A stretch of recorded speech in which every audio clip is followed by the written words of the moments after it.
The US stock market is seemingly crashing and everyone is panicking. They don't know whether this is exactly like the year 2000 and a massive recession is right in front of us. 1.5% generally across these markets. Let's talk about the speed with which we are watching this market deteriorate. Or whether they should view this as a buying opportunity. Now in this video, I'm going to explain everything. What happened and what do I think is going to happen moving forward. If we take a look at the NASDAQ, we can see that it put in a high here in early June and since then managed to go down about 8.2%. Now the scary part is this drop that we've just seen, right? Because it dropped 3% in, pretty much a day of trading. And so what we're looking at here is exactly what worries people. They are afraid that this is the beginning of something much, much greater. Now, if we have a look at the overall stock market, right, and especially tech and electronics, well, then we can see, the exact same thing. Everything is in the red. I mean, Nvidia down 1.5%, right? This is the one-day change, by the way. Google down 7.1%, which we'll also get into later in this video. And if we have a look at,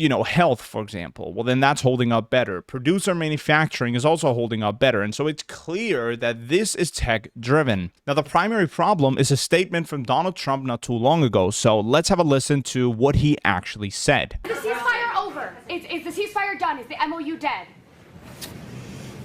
It's a very interesting question. To me, I think it's over. I don't want to deal with them anymore. They're scum. You know what scum is? They're scum. They're sick people. They're led by sick people. And they're vicious, violent people. And if they had a nuclear weapon, they'd use it. As far as I'm concerned, it's over. I'll speak to her. In other words, Donald Trump said publicly that the MOU is now over. Now, in case you don't know, oil has been severely elevated following the conflict within the Middle East, right? We actually peaked in here at about $120 a barrel. And pretty much from March until early June, we were trading within a range from about $90 to $110 a barrel. Now, that is severely elevated. However, when Donald Trump and Iran decided to undergo an MOU, well, then again, it responded positively and it actually broke out of the consolidation. In fact, we saw oil as low as $70 a barrel, which is considered within healthy parameters and in fact back to pre-war levels. Now this was great, right? This is exactly what the market wants to see. But in early July, again, he stated that the MOU was over and we saw oil quickly jump right back to where it was prior to that statement. Oil trading near $100 a barrel again, which again is severely elevated. Now this, of course, initially, right, the initial jump in oil prices, of course, reflected within inflation and we peaked in here at 4.2%. However, the MOU, of course, made oil come down and that also reflected within the inflation and it jumped from 4.2% down to 3.5%. That is exactly what the stock market wants to see. However, the 3.5% reading was the June reading when oil was coming down aggressively, right? So it's a reading that pretty much priced in oil at $70 a barrel. Now, the next reading will be from July, which is what we're looking at here. And that will likely reflect within the inflation, which again means that there's a good chance that we're going to see, inflation back at about 4%. This also means that rate cuts are completely off the table, right? The interest rates right now are sitting at 3.75%. Inflation is, extremely high at 3.5%, probably going even higher than that. And so for that reason, there's about a 73% chance, according to Polymarket traders, that the Fed are in fact going to hike the rates in the year 2026. Now, this will be a massive, massive problem. And the expectations regarding that alone, and of course the higher oil prices, is exactly what has caused a lot of the selling pressure we're currently seeing within the stock market. Now, another problem with this is the yields, okay? So right now, the US 30-year yield is sitting at 5.1, nearly 5.2%, right? We're climbing back to that massive, massive high of 5.18%.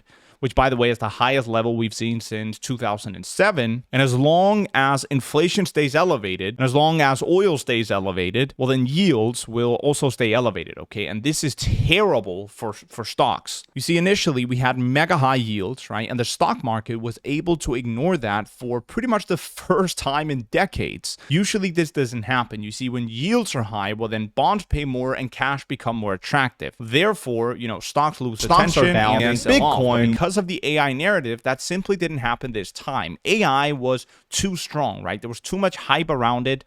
and so it acted as a shield. However, for the first time since the massive AI rally, we're actually seeing the US stock market respond to these things. Again, it should have done that much earlier, but the AI hype is slowly fading, and we know that because it's no longer ignoring, crucial metrics like elevated yields. We can also see that previously, right? When we bottomed in here in March and we had a massive rally, it was completely ignoring the inflation which was following it. And so it's ironic to people that now inflation is going down and the stock market does so alongside it.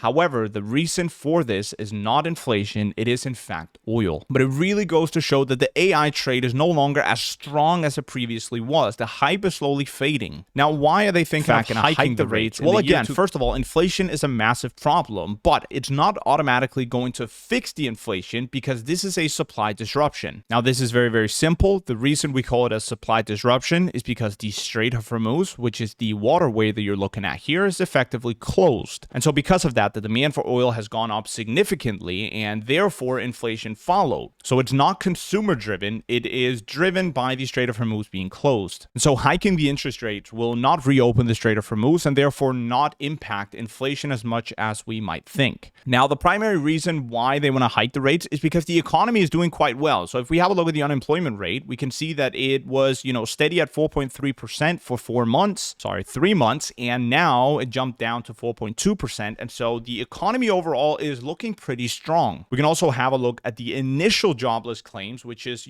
hugely relevant when we're talking about inflation-based layoffs. This has completely crashed, right? So obviously the job market is doing quite well. The economy is pretty strong. And so that is why they are leaning towards a rate hike, because the economy can seemingly handle it, and it doesn't make sense to cut rates into an economy that's already strong. Now, this is a problem because, again, when they hike rates, well, then money becomes more expensive. Yields typically go even higher than they are already, and so that reflects negatively within the stock market. You can see that a lot of the financial crises we've had, the rate hikes were in fact a trigger behind that crash, like 1929, 73, 72.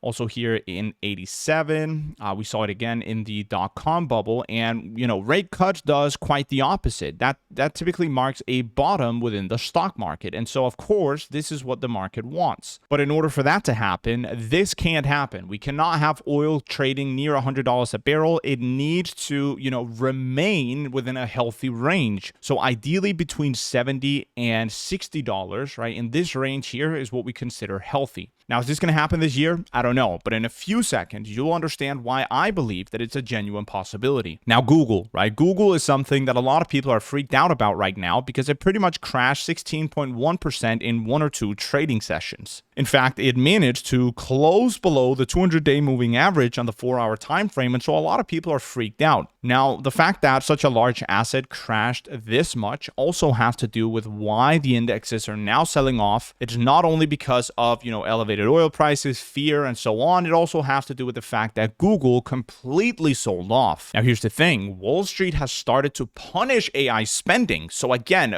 backing up that statement I made earlier about AI, fading, or at least a hype around it. So again, investors are pretty much concerned that these companies are spending too much money on AI, and that is exactly why it ended up crashing, because Alphabet spent $44.9 billion on capital expenditure during the quarter. But let's talk about why I believe that we could move further and further away from a rate hike. First of all, the war that we're currently seeing is, extremely expensive. So the total cost of the American, war with Iran since 2024 is about $184 billion. To put it into perspective, that is $1,228 per U.S. taxpayer. They're burning $43 million an hour. They're burning $1 billion a day. It is getting completely out of control. Now, here's the thing, right? They are planning on increasing the budget for the war within Iran, and so this will likely continue going higher and higher, adding more onto the existing debt and deficit, which is just not sustainable for the United States of America. And especially given the fact that Japan has recently raised their interest rates up towards 1%, which means this is now an economy that becomes attractive. And given the fact that Japan is the largest,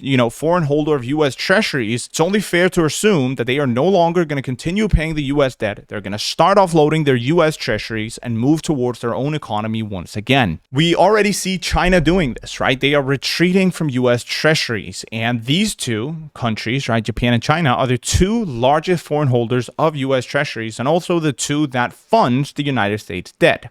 So if these two now bounce, the US suddenly has a much, much larger problem than an already large, problem. And so I don't believe that continuing this war is, of interest within the United States. And I don't believe Iran wants to continue this war either, because they cannot afford it, either. None of these parties can actually afford it. Now, I also want to make it clear that we have midterms coming up in November of this year. Right now, the inflation is high, and it's probably going to continue going even higher than this. The interest rates are also sitting, pretty elevated. And again, if they are going to hike these interest rates, inflation will likely stay the same and rates will go even higher, putting pressure on the actual job market. And of course, yields are massively elevated too. This is, in my opinion, not a market that Donald Trump wants to portray when midterms roll around. And again, if nothing changes, well, then I believe what we're seeing here is likely going to continue, just downside choppiness. And again, not a market you would want to present during midterms. Now, I also want to make it clear here at the end that the US job market beneath the surface is slowly weakening, right? We can take a look at the NFP reports. The NFP reports is a good way to measure the entire labor market. And you can see since March, this has been within a downtrend. Now, hiking the interest rates even further, right, would likely put more pressure onto, an NFP report that's already weakening month after month. So again, the only thing we realistically need is for oil to start coming down, and I just explained why it is a genuine possibility this year. Ladies and gentlemen, thank you for watching. Those were my thoughts regarding the US stock market. Let me know exactly what you believe about the US stock market in the comments down below. And if you enjoyed this video, make sure you like it, subscribe to the channel, and I will see you within my next video.